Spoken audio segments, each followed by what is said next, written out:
नवी मुंबई पोलिसांकडून गाड्या अडवल्या जात आहेत आणि ट्रेनच्या दिशेने असं आवाहन करण्यात आलेलं आहे। काय नेमकी आव्हान आहे, काय पर्याय व्यवस्था करण्यात आलेली आहे? मनोज जरांगे पाटील यांच्या रॅली संबंधी मुंबईकडे जाणारे वाहनामध्ये मोठ्या प्रमाणात संख्या वाढल्यामुळे आम्ही नवी मुंबई येथे जवळजवळ आतापर्यंत 700 वाहनांना या सिडको एक्झिबिशन सेंटर आणि APMC मध्ये थांबण्याची सोय केली। त्यानंतर त्या ठिकाणच्या जे आंदोलनकर्ते होते त्यांना वाशी स्टेशनवरून आझाद मैदानाकडे जाण्याची सुविधा उपलब्ध केलेली आहे। आतापर्यंत आम्ही जवळजवळ 750 वाहनांना या ठिकाणी थांबवलेलं आहे। आता वाहतूक सुरळीत आहे या ठिकाणी।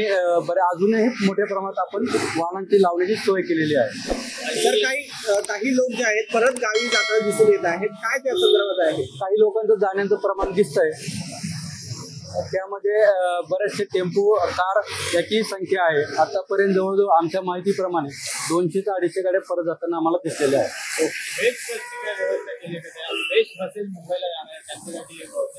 बस आणि ट्रेनची सुद्धा सुविधा आहे, त्यांना आम्ही समजून सांगतो। ट्रेन एक्झिबिशन सेंटर पासून वाशी स्टेशन जवळ असल्यामुळे बरेचसे लोक त्याचाच जास्त उपयोग करताना दिसतात।